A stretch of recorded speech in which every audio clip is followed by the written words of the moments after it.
กองประชุมครบคณะครั้งที่ 11 ของคณะบริหารงานศูนย์กลางภาคสมัยที่ 11 ได้ดำเนินแต่วันที่ 21-24 ตุลาคม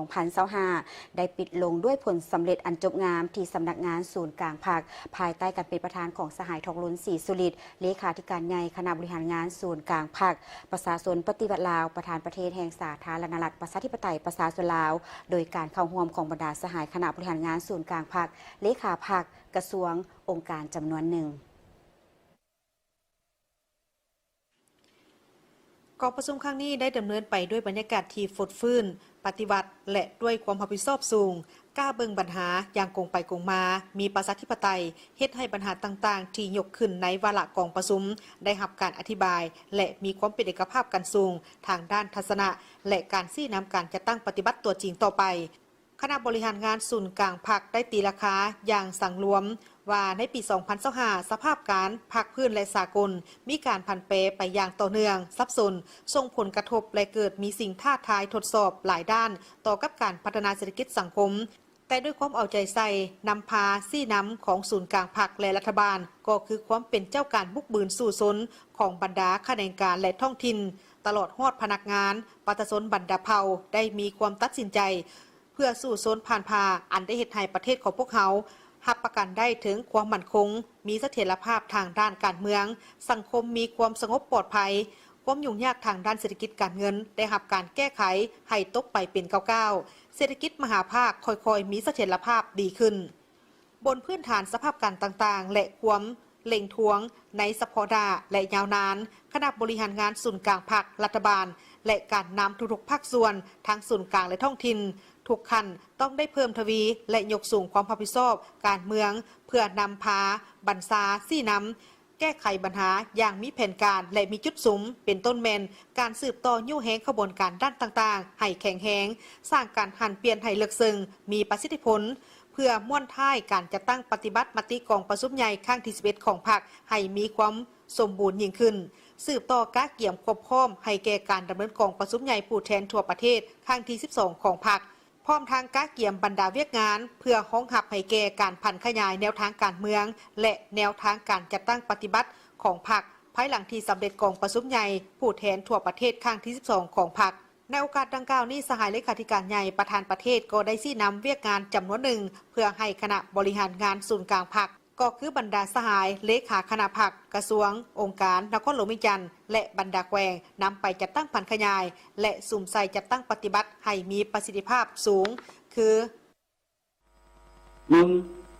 1. นำการแก้ไขปัญหาเข่งห้อนเป็นต้นเหมือนปัญหาเศรษฐกิจการเงิน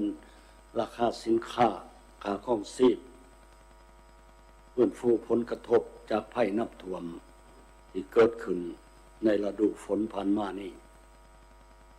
ปรับปรุงซ่อมแปลงเส้นทางหลวงแห่งชาติและเส้นทางเชื่อมต่อต่างๆและก็ให้เอาใจใส่เนื้อที่การผลิตชลประทานเมืองฝายหรือว่าแนวพันธุ์พืชพันธุ์สัตว์เพื่อสนองให้ปลาชนอยู่แต่ละท้องถิ่นภายหลังถูกกระทบจากภัยน้ำท่วมให้ทันเวลา 4. นำติดตามสุขมู่และให้เป็นเจ้าการแก้ไขปัญหาด้านเทคนิควิชาการเพื่อเก็บกู้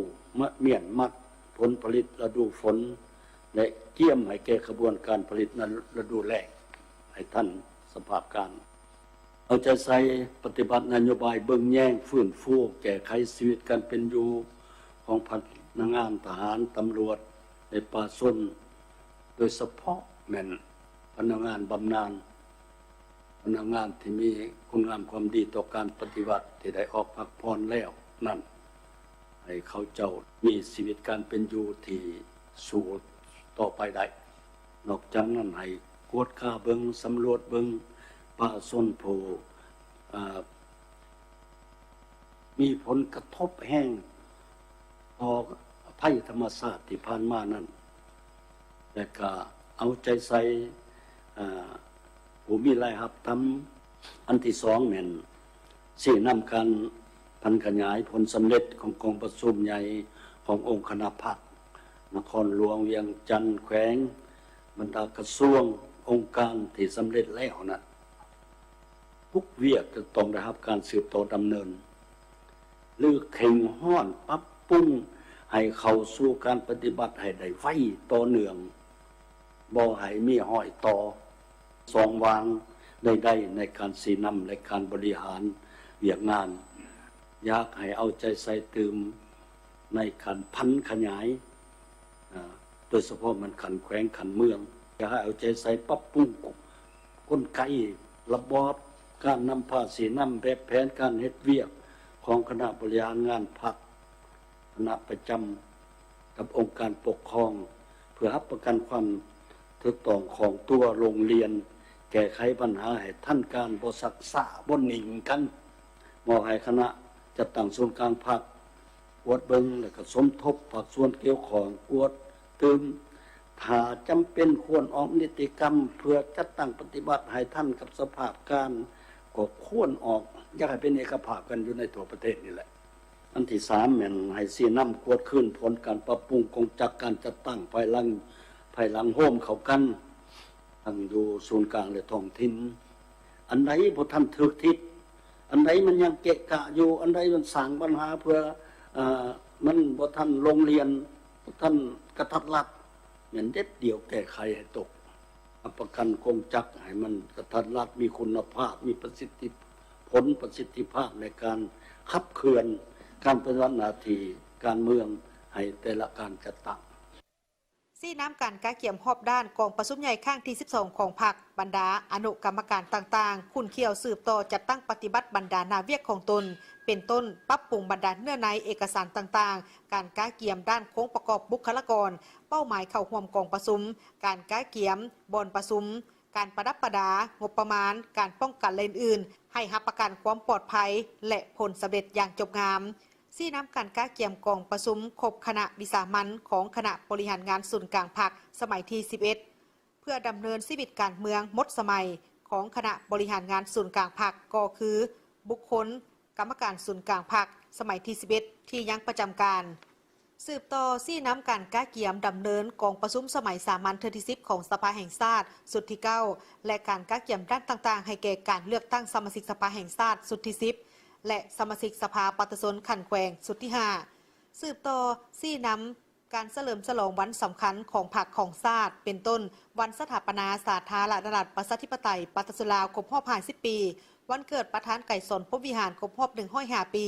งานมหกรรมกีฬาแห่งชาติครั้งที่12และอื่นๆให้เป็นขบวนการกว้างขวางเนื้อในเลือกซึ่งมีบรรยากาศฟดฟื้นประหยัดรับประกันความสงบปลอดภัยและความเป็นระเบียบเรียบร้อย